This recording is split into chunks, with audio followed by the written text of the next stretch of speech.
नमस्कार, मैं हूँ अमिता पंकज। आप देख रहे हैं राजसत्ता एक्सप्रेस और राजसत्ता एक्सप्रेस के पॉलिटिकल मैटर में बात करने जा रहे हैं ममता बनर्जी से जुड़ी एक बड़ी खबर के बारे में। ममता बनर्जी के बारे में आप जानते हैं, एक दबंग सीएम है और मजबूती से जो है वो सत्ता में कायम है और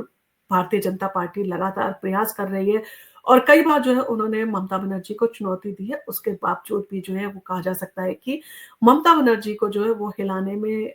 कहा जा सकता है सफल नहीं रहे हैं। और वहीं पर ममता बनर्जी की अगर दबंगई की बात करें, उनकी बुलंदी की बात करें और उनकी सफलता की बात करें, तो कहीं न कहीं जनता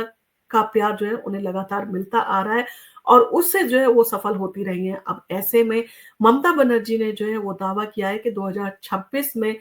215 प्लस से ज़्यादा सीटें जो है वो जीतने में सफल रहेंगी। इसके साथ ही साथ उन्होंने भारतीय जनता पार्टी को भी जो है खुलेआम चुनौती दी है कि वो भारतीय जनता पार्टी के हर नेता की जो है जमानत जब्त जो है कराने का प्रयास करेंगी। यानी कि सिर्फ प्रयास ही नहीं करेंगी, जब वो इस तरह की चुनौती देती हैं तो उसको काफ़ी गंभीरता से लेते भी हैं और उसको जो है पूरा करके भी दिखाती हैं। कहीं न कहीं जनता का सहयोग जो है उन्हें मिलता है, जिसके कारण उनकी मजबूती जो है अभी भी कायम है। पश्चिम बंगाल की मुख्यमंत्री और तृणमूल कांग्रेस यानी कि टीएमसी की सुप्रीमो ममता बनर्जी ने 2026 में होने वाले विधानसभा चुनाव के लिए बड़ा दावा किया है और उन्होंने कहा है कि टीएमसी अगले चुनाव में यानी कि 294 सीटों वाली विधानसभा में 215 से ज्यादा सीटें जीतेगी। साथ ही उन्होंने भाजपा को जो है चेतावनी देते हुए कहा है कि इस बार उनकी पार्टी भाजपा के उम्मीदवारों की जमानत जो है जब्त कराएगी और जब वो इस तरह के प्रण लेती है तो उसमें सफलता भी जो है प्राप्त करने का पूरा प्रयास करती है। यानी कि पूरे दमखम के साथ में चुनाव लड़ती हैं और एकलो चलो की नीति पर जो है वो कहा जा सकता है कि वो विश्वास करती है। यानी कि अकेले चलो के सिद्धांत को जो है वो फॉलो करती हैं और वो ज़्यादा गठबंधन और बाकी सारी चीज़ों में बिलीव नहीं करती हैं। जिस तरह से आपने देखा कि कांग्रेस ने भी जो है उनके साथ में गठबंधन करने की कोशिश की, परंतु उन्होंने अगर उनकी टर्म कंडीशंस आपको पसंद नहीं है तो वो झुक के जो है राजनीति करने में भरोसा नहीं करते। यानी कि एक काफ़ी दबंग और अपने सिद्धांतों पे चलने वाले लीडर जो है उन्हें कहा जा सकता है। आप ममता बनर्जी को पसंद करें, ना करें, परंतु आप उनके नेतृत्व की जो है सराहना ज़रूर करेंगे। ममता बनर्जी ने जो है टीएमसी की एक बैठक को संबोधित करते हुए कहा कि 2021 के विधानसभा चुनाव में भाजपा ने 200 सीटें जीतने का दावा किया था, लेकिन उन्हें सिर्फ 77 सीटें मिली। उन्होंने कहा, भाजपा ने 2024 के लोकसभा चुनाव में 400 से ज़्यादा जो है सीटें यानी कि 400 पार का जो है नारा दिया था और उन्हें जो है बहुमत हासिल करना भी जो है वो मुश्किल पड़ गया। यानी कि उन्हें बहुमत जो है वो भी पूरा नहीं कर मिला और इस बार जो है उन्होंने कहा कि भाजपा की जमानत जो है वो जब्त करवाएंगी। ममता ने आगे कहा कि टीएमसी का लक्ष्य सिर्फ जीतना ही नहीं है बल्कि 2/3 बहुमत हासिल करना है और उन्होंने कहा कि हमें इस बार और भी बड़ी जो है जीत सुनिश्चित करनी होगी। हमारा लक्ष्य 215 से ज्यादा जो है सीटें जीतना है। और इन सारी चीजों के बारे में अगर बात करें तो ममता बनर्जी जिस तरह की राजनीति करती है, जिस तरह से पश्चिम बंगाल में जो है वो मजबूती के साथ जो है जमी हुई है, तो कहीं ना कहीं उनका अपना एक जनता के साथ में जो कनेक्ट है और वो उस कनेक्ट को लगातार बनाए हुए हैं। तो बंगाल के भविष्य की लड़ाई के बारे में अगर बात करें तो ममता बनर्जी ने कहा कि अगला चुनाव सिर्फ सत्ता के लिए नहीं बल्कि बंगाल के भविष्य के लिए है। उन्होंने कहा, हमें बंगाल के भविष्य को सुरक्षित करने की लड़ाई जो है वो लड़नी है। टीएमसी को लगातार चौथी बार जो है सत्ता में लाना है और टीएमसी के राष्ट्रीय महासचिव अभिषेक बनर्जी ने भी जो है पार्टी के कार्यकर्ताओं से अपील की कि वे 2026 के चुनाव में जो है वो निर्णायक जीत सुनिश्चित करें। उन्होंने कहा, हमें टीएमसी की जीत जो है पक्की करनी चाहिए और ममता बनर्जी को लगातार चौथी बार मुख्यमंत्री जो है वो बनाना है।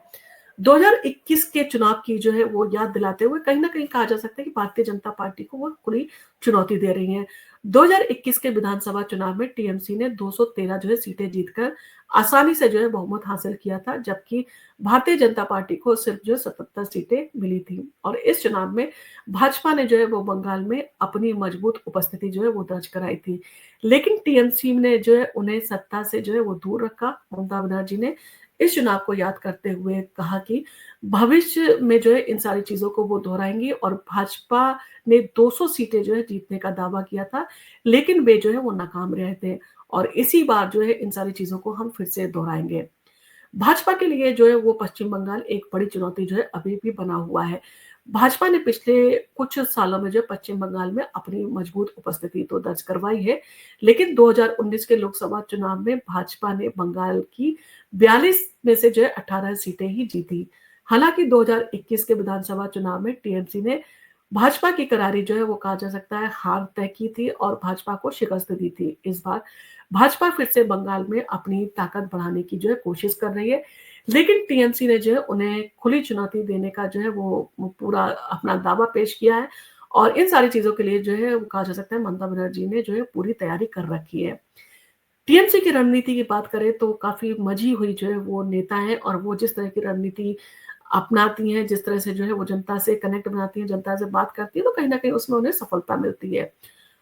टीएमसी ने जो है 2026 के चुनाव के लिए अपनी रणनीति तय कर ली है और पार्टी का लक्ष्य है कि वो अपने समर्थन जो है वो उसको आधार को जो है वो मजबूत करें और भाजपा की जो है वो चुनौती का मुकाबला उसमें करें। ममता बनर्जी ने जो है वो साफ तौर पर कहा है कि टीएमसी इस बार जो है और भी बड़ी जीत जो है वो सुनिश्चित करने जा रही है। उन्होंने कहा कि हमें 2 तिहाई बहुमत जो है हासिल करना है और इसके लिए जो कड़ी मेहनत हमें करनी है। भाजपा ने ममता बनर्जी के दावों को जो है खारिज करते हुए कहा कि टीएमसी की सरकार बंगाल में भ्रष्टाचार और हिंसा फैला रही है। भाजपा नेता शुभेंदु अधिकारी ने जो है वो कहा कि ममता बनर्जी की सरकार ने बंगाल को जो है बर्बाद कर दिया है। 2026 के चुनाव में हम बंगाल की जनता को जो है वो बदलाव करने का जो है वो मौका दे रहे हैं और उनसे जो है सिफारिश कर रहे हैं कि वो बंगाल में बदलाव लेके आएँ। अन्यथा इस तरह के भ्रष्टाचार और हिंसा का सामना उन्हें करना पड़ेगा। 2026 का विधानसभा चुनाव अभी जो है वो कहा जा सकता है 2 साल दूर है, लेकिन टीएमसी और भाजपा ने जो है अपनी पूरी तैयारियाँ शुरू कर दी हैं। ममता बनर्जी ने 2026 में जो प्रण लिया है कि 215 से ज़्यादा उन्हें सीटें जो है वो जीतनी है और अपना लक्ष्य जो है उन्होंने तय कर लिया है और अपनी स्थिति मजबूत करने की जो है वो हर संभव कोशिश कर रही है और प्रयास भी करेंगी। अब देखना होगा कि आने वाले दिनों में बंगाल की राजनीति में जो है क्या बड़ा जो है वो मोड़ आता है और किस तरह से भारतीय जनता पार्टी जो है सफल रणनीति की जो है वहाँ पर रचना करती है और ममता बनर्जी के जो चुनौती उन्होंने दी है उसको एक्सेप्ट करती है। अब इन सारी चीज़ों के चलते आपका क्या कहना है कि आपको लगता है कि पश्चिम बंगाल की राजनीति में जो है ममता बनर्जी ने जिस तरह से मजबूती से अपने कदम जमा लिए हैं, वहाँ पर भारतीय जनता पार्टी को अभी भी जो है काफ़ी प्रयास करना है। यानी कि अभी भी सफलता भारतीय जनता पार्टी से काफ़ी दूर है और जिस तरह से मुख्यमंत्री ममता बनर्जी को जनता से सपोर्ट मिलता है, तो कहीं न कहीं वो उनकी सबसे बड़ी ताकत है और वो अपनी इस ताकत को पहचानती हैं और इन्हीं सारी चीज़ों के चलते जो है वो खुलेआम भारतीय जनता पार्टी को चुनौती देती हुई नज़र आती है। और एक महिला जब दबंग तरीके से जो है इस तरह की चुनौती देती है, वो देखने में भी काफ़ी अच्छा लगता है कि देश में कुछ कहा जा सकता है गिनी-चुनी ऐसी महिला नेता हैं जो इस तरह की जो है वो चुनौतियाँ देने का दम रखती हैं और इस तरह से जो है दबंगई के साथ में जो है बात करती हैं या जिस तरह से जो है वो राजनीति करती हैं। तो राजनीति में जो है एक बड़ा ऊँचा ओहदा है ममता बनर्जी का और जिस तरह से इंडियन अलायंस में जो है कहा जा सकता है कंडीशन उसकी डमाडोल चल रही है, तो कहीं न कहीं आने वाले समय में हो सकता है कि इंडियन अलायंस की बागडोर जो है वो ममता बनर्जी के हाथ में आ जाए। और ममता बनर्जी का आपने देखा जिस तरह से उत्तर प्रदेश की सरकार में भी जो है सहयोग है यानी कि अखिलेश यादव भी उन्हें काफ़ी पसंद करते हैं और दिल्ली के जो पूर्व मुख्यमंत्री थे अरविंद केजरीवाल को भी जो है खुलेआम सपोर्ट देती हुई नज़र आई। तो कहीं न कहीं ममता बनर्जी का अपना एक बड़ा कद है और जिसको जो है वो कहा जा सकता है छोटा करने में जो है वो भारतीय जनता पार्टी पूरी कोशिश कर रही है। क्या जो भारतीय जनता पार्टी है उसकी कोशिशें रंग लाएँगी या ममता बनर्जी फिर से जो है जिस तरह से वो दावा कर रही है चौथी बार मुख्यमंत्री वहाँ पर बनेंगी और फिर से जो है वो ममता बनर्जी पश्चिम बंगाल की सत्ता में जो है काबिज़ होंगी। इन सारी चीज़ों को लेकर आपका जो भी कमेंट हो आप कमेंट करके ज़रूर बताएँ और एक महिला होने के नाते जिस तरह से जो है उनकी राजनीति है उसके बारे में भी जो है आप अगर उनकी तारीफ़ करना चाहते हैं या आप उनके अगेंस्ट में हैं या अगर आपको लगता है कि आप उस पे कुछ सटायर करना चाहते हैं तो आप हमें कमेंट करके ज़रूर बताएँ। और आपको अगर हमारा वीडियो पसंद आया तो आप इसको लाइक कीजिए, शेयर कीजिए और आप अगर हमारे चैनल पर पहली बार आए हैं, आपने अभी तक हमारे चैनल को सब्सक्राइब नहीं किया है, तो हमारे चैनल को सब्सक्राइब करना ना भूलें। हम आपके लिए इसी तरह के इंटरेस्टिंग वीडियोज़ लेके आते रहेंगे। धन्यवाद।